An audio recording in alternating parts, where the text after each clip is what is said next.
Oi meninos, tudo bem? Como vocês estão nesse isolamento?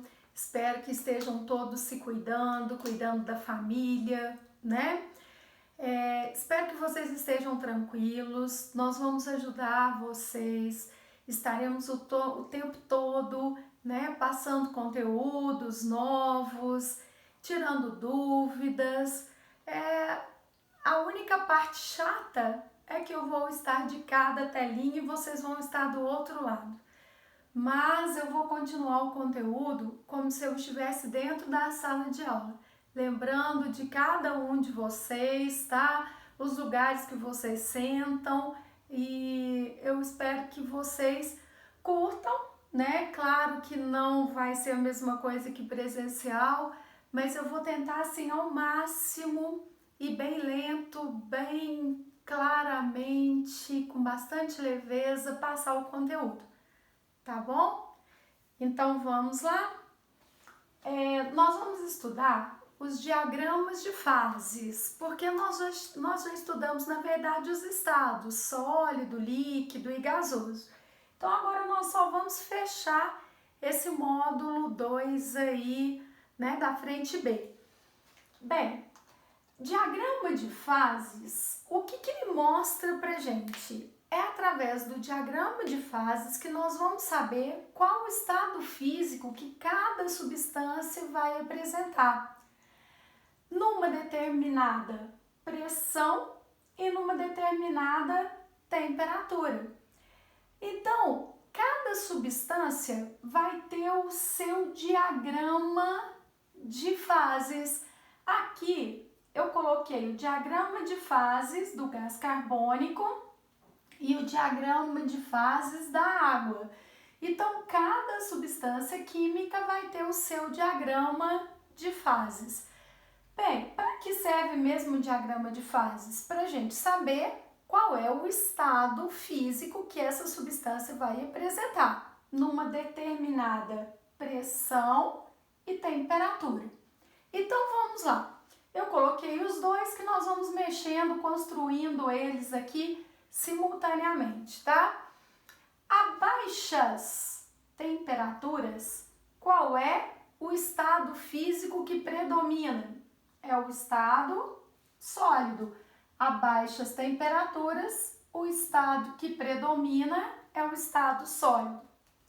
A altas temperaturas, o estado que predomina é o estado gasoso. A altas temperaturas, o estado que predomina é o estado gasoso. Entre sólido e gás, nós temos o estado líquido. Então, entre sólido e gás, o estado líquido. Toda substância apresenta um ponto chamado ponto triplo. Esse ponto triplo é o ponto no qual existem os estados sólido, líquido e gasoso simultaneamente. Os três estão em equilíbrio aqui nesse ponto triplo. Então, dá uma olhada aqui, olha, eu nem especifiquei a temperatura não, porque se vocês forem olhar na apostila, uma está em Kelvin, a outra está em graus Celsius. Então, eu nem coloquei a temperatura, não vou chamar atenção para a temperatura, apenas para a pressão, que nos dois gráficos ela vai estar em ATM. Então, só para vocês terem uma ideia, a 5,1 ATM de pressão e nessa temperatura aqui, que não importa qual é agora, eu tenho ponto triplo do CO2. Aqui, a uma temperatura que eu não vou especificar agora, eu tenho o ponto triplo da água a uma pressão de 0,06 atm. Então, olha só, lembrando que no nosso planeta a pressão atmosférica gira em torno de 1 atm, quer dizer que o ponto triplo do gás carbônico está muito acima de 1 atm, 5,1. E o ponto triplo da água está bem abaixo de 1 atm, 0,06. Então, com esses diagramas, eu consigo saber o estado físico das substâncias. Por exemplo, se eu perguntasse assim, ó, nessa temperatura que eu marquei aqui, e pressão, gente, desculpa, nessa pressão que eu marquei aqui e nessa temperatura que eu marquei aqui, então, olha, nessa pressão e nessa temperatura, qual o estado físico dessa substância laranja ali? Líquido. E se eu mantivesse a mesma pressão, mas colocasse essa substância nessa temperatura aqui, ó, abaixasse a temperatura, o CO2 estaria em que estado físico aqui no laranja? Ele seria sólido. Então, olha só, o ponto triplo, ele serve para indicar em qual estado físico a substância vai estar numa determinada pressão em uma determinada temperatura. Ótimo. Eu vou desmanchar isso daqui só para não atrapalhar muito o gráfico aqui. Então, se eu falasse assim para vocês, a água aqui, nessa temperatura aqui e nessa pressão, aqui ela vai estar em qual estado físico? Gasoso. Se eu tivesse água nessa temperatura aqui e nessa pressão aqui, que estado físico a água estaria? Sólido. E é a partir do ponto triplo que nós temos, tá, a linha do equilíbrio entre os dois estados físicos. Então, por exemplo, o CO2, exatamente nesse ponto, ele teria qual estado físico? Ele teria o equilíbrio entre o estado sólido e o estado líquido. A água, nesse ponto, ou seja, nessa pressão e nessa temperatura, ela apresentaria qual estado físico? Ela apresentaria um equilíbrio entre o estado líquido e o estado gasoso. Então, olha só, esse gráfico ele vai indicar para a gente, além dos estados físicos, onde eu tenho aqui as linhas de equilíbrio. Então, olha, todos os pontos dessa linha vão apresentar estado sólido e equilíbrio com líquido. Bem, a passagem de sólido para líquido ou de líquido para sólido, olha, de sólido para líquido é a fusão, líquido para sólido é a solidificação. Então, essa curva é a curva da fusão ou da solidificação. Aqui, qualquer ponto dessa linha aqui indica equilíbrio entre líquido e gás. Então, olha, a passagem entre líquido e gás para líquido, ou seja, líquido para gás, vaporização, gás para líquido é a condensação ou liquefação, corresponde a essa curva que está aqui. E aqui embaixo é a passagem de sólido direto para gás e de gás direto para sólido. Essa curva é a curva da sublimação.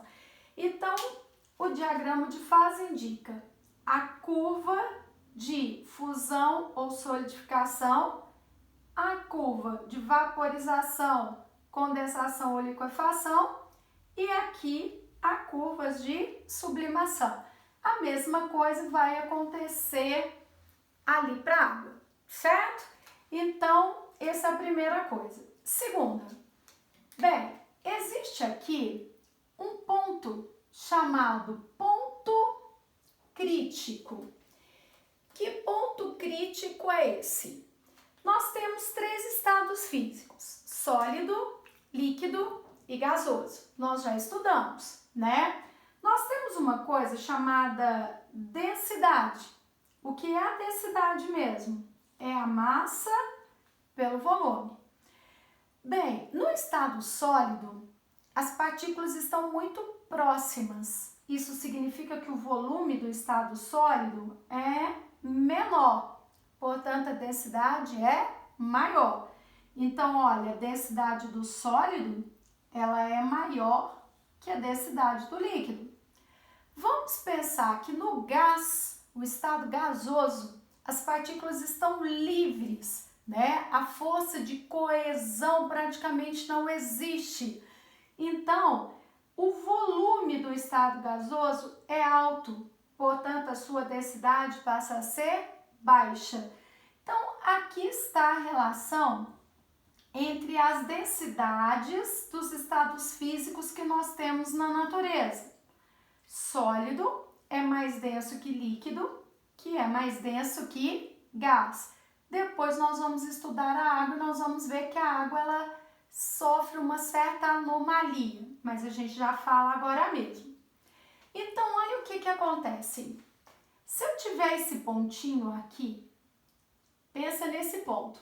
Eu tenho aqui dois estados físicos em equilíbrio. Então, eu vou desenhar aqui, olha, prestem atenção. Eu vou desenhar um sistema fechado e vou colocar aqui os dois estados físicos em equilíbrio.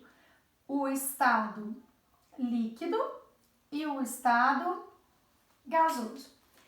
Bem, eu sei que a densidade do líquido é maior que do gás, por isso que eu coloquei o líquido aqui embaixo. E sei que a densidade do gás é menor, portanto, ele vai ficar aqui. Eu vou visualizar um sistema que apresenta o quê? Eu vou visualizar um sistema que apresenta duas fases. Ele será um sistema heterogêneo. À medida que eu for aumentando a pressão e a temperatura simultaneamente, então prestem atenção. Eu estou nesse ponto caminhando para esse, aumentando a pressão e aumentando a temperatura. Olha o que vai acontecer. Bem, eu sei que a densidade gasosa é menor que a densidade do líquido. A densidade do líquido é maior, por isso que eu vejo as duas fases. Mas, à medida que eu vou aumentando a temperatura, eu vou aumentando o grau de agitação dessas partículas que estão no estado líquido.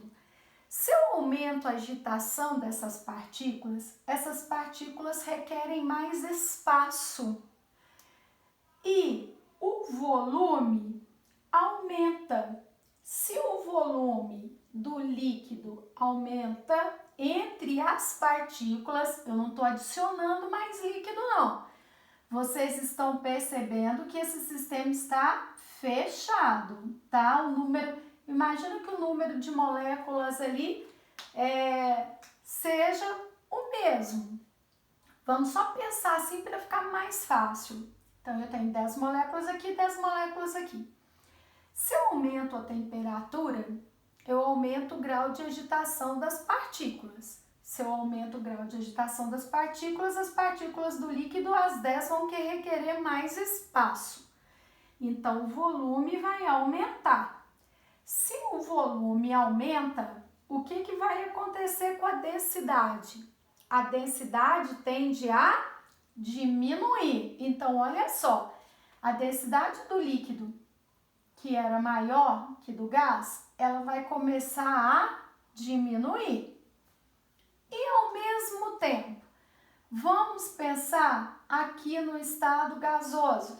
À medida que eu vou aumentando a pressão do gás, eu vou aproximando, que eu estou aumentando tanto a temperatura quanto a pressão. À medida que eu vou aumentando a pressão ela exerce uma influência maior em cima do estado gasoso, a gente já sabe disso. À medida que eu vou aumentando a pressão, eu vou aproximando as moléculas gasosas, que elas vão ficando mais agitadas, elas vão ficando mais próximas, né? O que acontece? O volume tende a diminuir, portanto, a densidade tende a aumentar. Então, a densidade que era menor, ela começa a aumentar. aumentar. Então, olha o que acontece quando eu aumento a pressão e a temperatura de um sistema em equilíbrio que tem estado gasoso e líquido.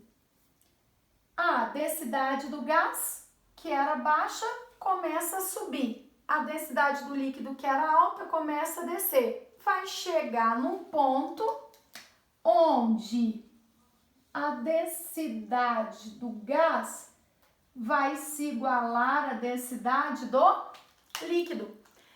Quando isso acontecer, eu não consigo mais visualizar duas fases. Eu vou ver aqui dentro uma fase só. Esse sistema vira um sistema o quê? Esse sistema vira um sistema homogêneo. Isso é chamado de fluido supercrítico. Então, a gente chama esse ponto aqui, tá, de ponto crítico, que é onde eu formei o fluido supercrítico, certo? Bem, vocês vão ver que pode ser também o aumento da densidade gasosa devido à quantidade de moléculas do líquido que vão passar para o gás. Aí eu aumento a massa. Se eu aumento a massa, eu aumento a densidade. Então, eu tenho esses dois fatores aí afetando tanto a pressão quanto a temperatura. E daí? E daí que no ponto crítico, aqui é o ponto triplo, onde eu tenho sólido, líquido e gasoso em equilíbrio. Aqui eu já tenho o chamado ponto crítico. O ponto crítico é onde eu formo o fluido supercrítico, que é quando a densidade do gás se iguala à densidade do líquido. No ponto crítico, eu divido o estado gasoso. Eu divido o estado gasoso em quê? Eu divido o estado gasoso em duas formas. Abaixo do ponto crítico e da temperatura crítica, eu terei a forma de vapor. Acima do ponto crítico, da temperatura crítica, a forma de gás. Olha, ponto crítico, temperatura crítica da água, abaixo eu tenho a forma de vapor. Acima eu tenho a forma de gás. Então, muitos perguntam assim, olha, qual a diferença de gás para vapor? O gás, aqui eu estou no estado gasoso. Se eu aumentar apenas a pressão do estado gasoso, deixando a temperatura constante, ele continua gás, certo? Vapor. Se eu mantenho uma única temperatura e só aumento a pressão, eu consigo transformar ele para líquido. Então, olha, se eu tiver um ponto aqui e aumentar apenas a pressão desse ponto, ele se transforma em líquido. Ele é um vapor. Se eu tiver um ponto aqui e não mexer na temperatura e aumentar a pressão, ele continua gás, certo? Essa é a diferença entre vapor e gás. Para finalizar esses diagramas, vocês estão vendo que a água, ela apresenta a curva de fusão e de solidificação mais inclinada para cá, enquanto as outras substâncias são para lá. O que isso quer dizer? A água, ela é uma substância, tá? Que a gente diz assim, ela se comporta de forma anormal. Nós sabemos que no caso da água, a densidade do sólido, ela é menor que a densidade do líquido. Por que que isso aqui acontece com a água, tá? Exatamente essa inversão aqui já mostra essa anormalidade que a água tem em cima dessas outras substâncias. Motivo: quando a água passa do estado líquido para o estado sólido, as ligações de hidrogênio, elas abrem e formam uma estrutura hexagonal. É como se fosse uma estrutura, vamos pensar assim, oca. Ela tem um espaço muito grande entre uma molécula de água e outra. Então, o volume, ao invés de diminuir quando passa do estado líquido para o sólido, que é o que acontece com as outras substâncias, o volume aumenta na água. Se o volume aumenta por causa desse espaçamento, a densidade tende a diminuir. É por isso que o gelo flutua na água líquida. Era para o gelo afundar, já que ele é sólido e as partículas estão mais próximas. No caso da água, isso não acontece porque a ligação ela espaça, né, as moléculas na hora de passar para o estado sólido. E daí? E daí que isso permite, por exemplo, a patinação no gelo. O patins de patinação em gelo, ele tem uma lâmina. Se eu colocar essa lâmina em cima de qualquer outra superfície sólida, eu não vou conseguir escorregar. Por quê? Vamos acompanhar aqui comigo. Imagina aqui, olha, eu estou com um patins nessa superfície sólida aqui, ó. A lâmina do patins em cima da superfície, ela vai exercer uma pressão. Então, a lâmina do patins vai aumentar a pressão aqui, ó. A substância continua sólida. Agora, imaginem eu com uma lâmina de patins em cima do gelo sólido, que é a água no estado sólido. Quando essa lâmina pressiona, o que vai acontecer? Eu não vou alterar a temperatura, mas quando a lâmina pressionar, né, o gelo sofrer uma pressão dessa lâmina, olha o que vai acontecer. A pressão vai aumentar. Aí a água embaixo da lâmina vai sair do estado sólido e vai passar para o estado líquido. Aí o estado líquido vai fazer com que essa lâmina escorregue. Então, olha só. A água ela é uma substância que se comporta de uma forma, né, anormal em relação às outras. Porque essa curva dela aqui de fusão e de solidificação é voltada para cá. É por isso que quando eu exerço, olha, não mexi na temperatura, olha, a temperatura está nesse ponto, ó.